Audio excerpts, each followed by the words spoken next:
Good afternoon or good morning, depending on where you're joining us from today. And welcome to this SBL in Focus webinar.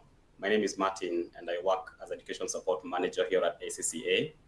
And this session today is designed to support your preparation for the Strategic Business Leader exam. And I'm very pleased to be joined by expert tutor Ashim Kumar. Now, before I hand over to Ashim, I'd just like to cover a few housekeeping items. At the bottom of your screen, you'll find a number of buttons that you can use. So you'll find a help icon on the left that provides resources and information to help you resolve any technical issues that you might experience.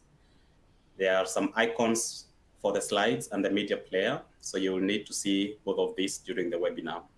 And so just ensure that you've selected them.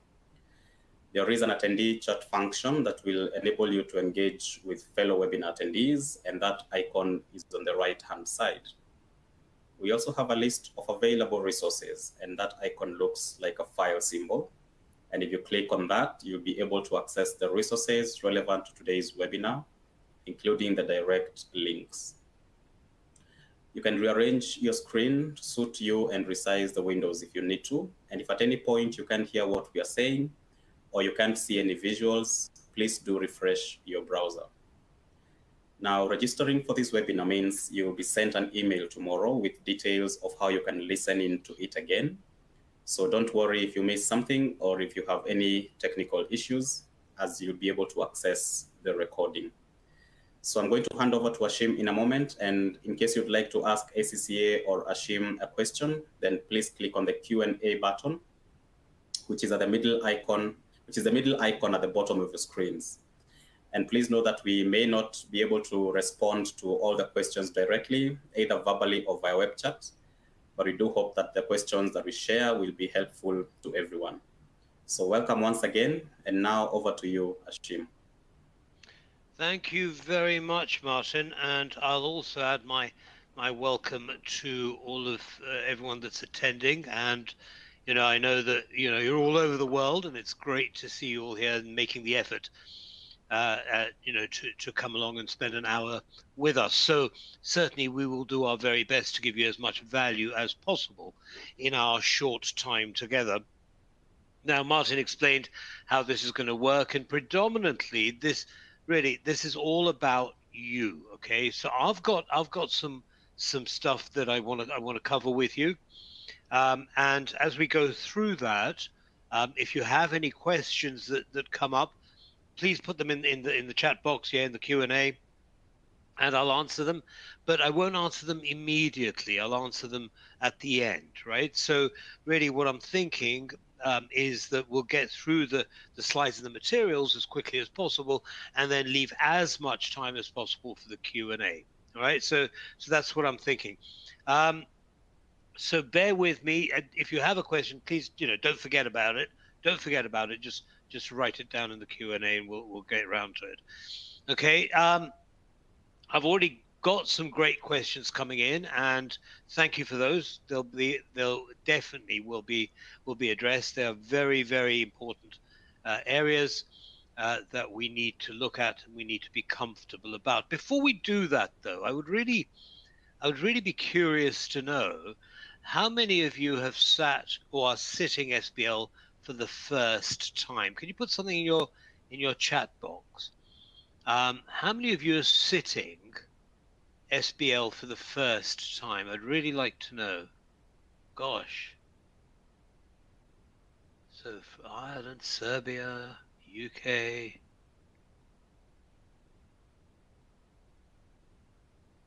Hong Kong, Zambia. Right, okay, yes, first timer. Okay. All right, so it's actually, that's great. It's really interesting that so many of you are first timers, because I'll tell you why. Because what it means is that by attending this, you go into the exam knowing the technique that you need to employ to get through. So you won't have to do it a second time, right? The fact is that the majority of students who face fail SBL is not because they don't understand the syllabus. The majority of students who fail SBL fail because their techniques are wrong, right? They need to take a different approach to the SBL exam, and it's a very unique approach. It's very different to any other exams that you will have sat before, and that's where most students fall down. So it's a great opportunity for you. Please make the most of it, and let me know if I can add value, and I will. Okay, so let's get into it. Yeah, so I've been teaching SBL, since it began in September 2018, but that was far from being the start of my teaching career. I've been teaching for over 30 years. It's embarrassing to admit it, but I was a little boy when I started teaching, and over the years I've taught a lot of subjects, and actually that's been really handy for SBL because SBL, as you know, there's got a lot of assumed knowledge in it, from earlier subjects such as the accountant and business and the legal paper and performance management, all of those, and financial management. All of those papers have some elements feeding into SBL. So the fact that I've taught all of those helps me to kind of integrate them into my teaching, and explain it to students who may have forgotten what they'd learned, when they sat those papers. So multi-subject tutor over 30 years. I'm an FCCA and an MBA, and I've also, my experience is not just on the teaching front. I've also run a couple of international businesses, one in Central and Eastern Europe and Central Asia, and the other in Middle East and North Africa, where I was executive director for the MENA region for the EY Training Center. Okay, so what are we going to do together now in this time that we have together? Well, we're going to start out talking about exam technique with examples. We're going to talk about understanding what the question is all about, and we're going to be using the June 2023 mock exam, right, to illustrate or to answer those questions. Now, essentially, we're not going to do these one after the other. We're going to do them all together. All right, we're going to be doing them all together. So it's a little bit more interesting, and you can actually see what I'm talking about when you connect it to the exam in front of you. Which reminds me that there is a link in the resources for this presentation where you can access this mock exam along with my my breakdown of the solution. I wrote my own answers to it, okay, and I created lots of videos which talk you through the whole process, right? So all of that is also available to you, and I'm going to be using that exam paper as an example for most of what I say here. And then, as I said earlier, we're going to have the Q&A, and please don't be shy. All right, please don't be shy. And I'm quite happy, to be honest. I'm quite happy if you want to unmute yourself. I don't know if you can, but I hope you can. If you can, unmute yourself and speak. It'd be lovely to hear your voices.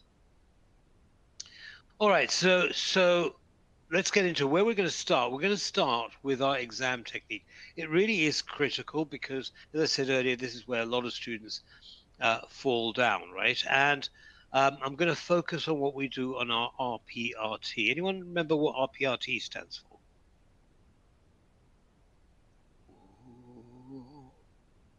Anyone remember? Everyone's gone quiet. Why have you gone quiet?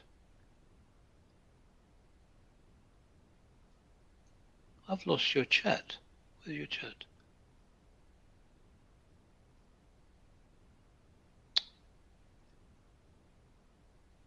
All right. RPRT stands for Reading, Planning, and Reflection Time. Okay, Reading, Planning, and Reflection Time.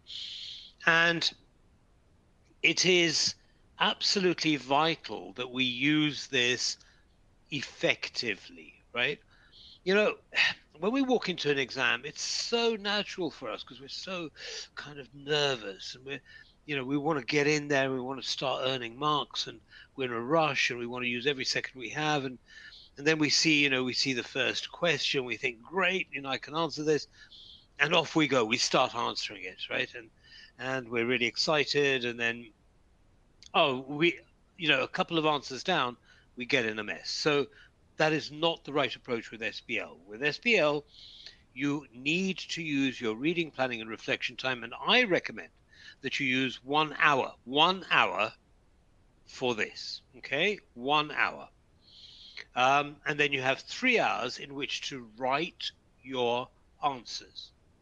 Now, the reason I say 1 hour is because although some say 40 minutes, 45 minutes, and so on, what I've found in my experience is that 40 or 45 minutes is simply not enough, all right, to do what you need to do in the RPRT. So use 1 hour, do your RPRT, right? And if you do it right, and you'll see how to do that in just a minute, if you do it right, then it'll really set you up to earn very good marks when you start writing your answer. And I know that it works because I have a number of students who have won national prizes following my system. Okay, so I'm telling you, what I'm giving you here is a tried and tested method.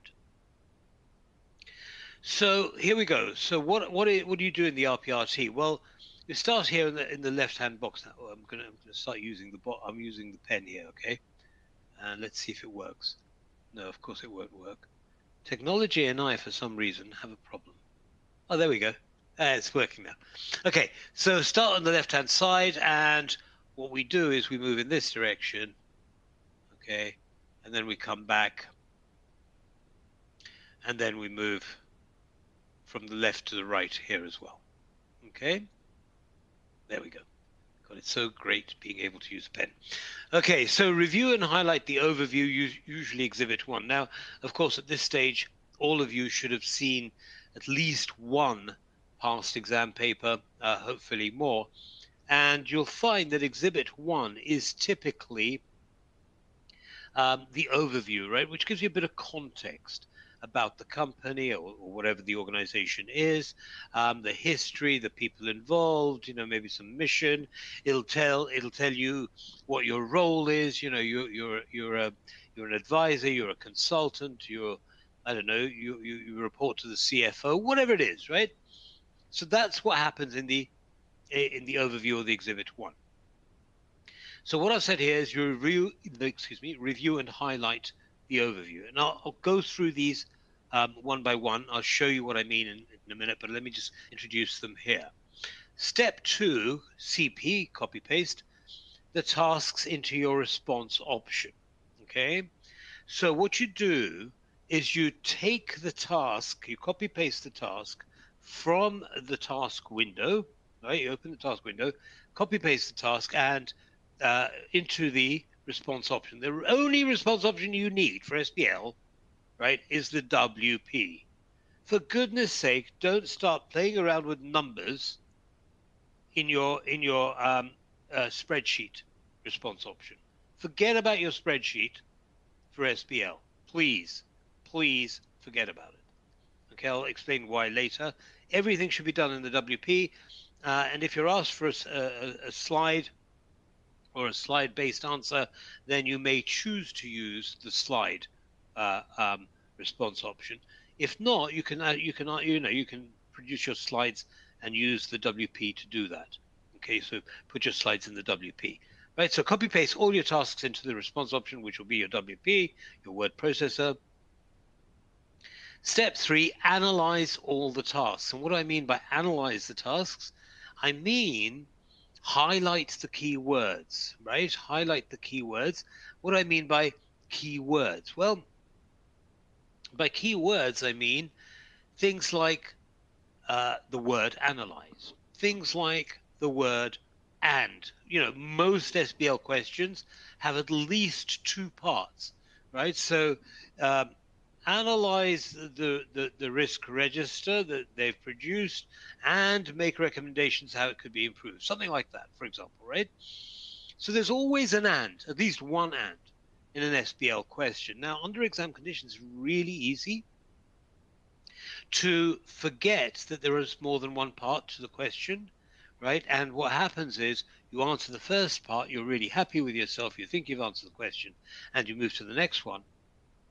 and you've just thrown away half the marks, right? So the reason you highlight words in the tasks is to make sure that you answer the whole question. Okay, and things like "and" is a key word. Other things that will be keywords. So, for example, in this particular mock exam, the June 23 mock exam, it talks about, it refers to suitability, feasibility, and acceptability. You would highlight those three words, right? And you would highlight them probably because you're going to use those as subheadings in your answer. Okay, so these are really things to remind you of what the examining team is asking about. Now, number of points to make is something that I've already received a question on. Now, we don't know, right? We don't know how many marks are available per point, okay? However, we're going to have to make some kind of reasonable estimate, okay? And so if you look at the marking scheme of most SBL questions, what the scheme says is 1 mark for making the point and a second mark, right, for expanding it and making it look, really clever, saying something really clever about it. Okay, and I'll explain what really clever means in just a minute. But essentially what that means is that there are 2 marks available for each well-made comprehensive point. 2 marks available for each comprehensive point, right? That's what it means. So that's the basis we are going to work on. So if there's a 10-mark question, we are going to assume that we're going to need to make 5 comprehensive points. That's what we're going to assume. Okay, so when we're analyzing our tasks, we also write down 5 points. And then the third thing that we need to do while we're analyzing our tasks is identify the finishing time. Now, I know everyone goes on and on at you about, you've got to manage your time properly, etc., etc. And we all say, yeah, we're bored of hearing this. The fact is, most of us don't do it. Okay, because we answer, we're writing such a brilliant answer, right, that we think, well, wait, I know I've run out of time. I just want to tell the marker how brilliant I am, and I'm going to spend an extra 5 minutes. And anyway, I don't have much to write on the next question, right? Something like that. We've all been there. We've all done that. Don't do it. Okay? So how do we stop ourselves from doing that? What you do is you write down not how many minutes you have for answering that question. You write down the finishing time for that question. So let me give you an example. So let's suppose you're going to start writing your answer at 10 a.m. Okay, so your exam starts at 9, 1 hour RPRT. 10 a.m. is when you start writing your first answer. Your first question is 10 marks, so that's 10 times 1.8 minutes, right? Because you've got 180 minutes in which to earn 100 marks. That's 1.8 minutes per mark. So 10 points, 10 marks in total, times 1.8, you've got 18 minutes in which to answer that question, right? So what time will you finish your answer to that question? What time will you stop writing your answer to that question? It'll be 18 minutes after you start. You start at 10 a.m. So you will write down 10:18. You won't write 18 minutes. You'll write 10:18. Why? Because then when you're writing your answer, it's much easier just to look at the finishing time, look at the clock and say, okay, that's it, I have to move on. Rather than work out, oh, what time did I start? At 18 minutes waste of time. All right, for the first couple of questions, it might be easier. By the time you get to question 3B, all right, and you have to calculate, what time you finished the last one. It's a nightmare. And it earns you 0 marks, so don't waste your time doing it. Don't waste your time. So write down your finishing time. And all of this, right, that I've talked about, these 3 steps here, should take you no longer than 15 minutes. 15 minutes out of the 60 minutes available in your RPRT.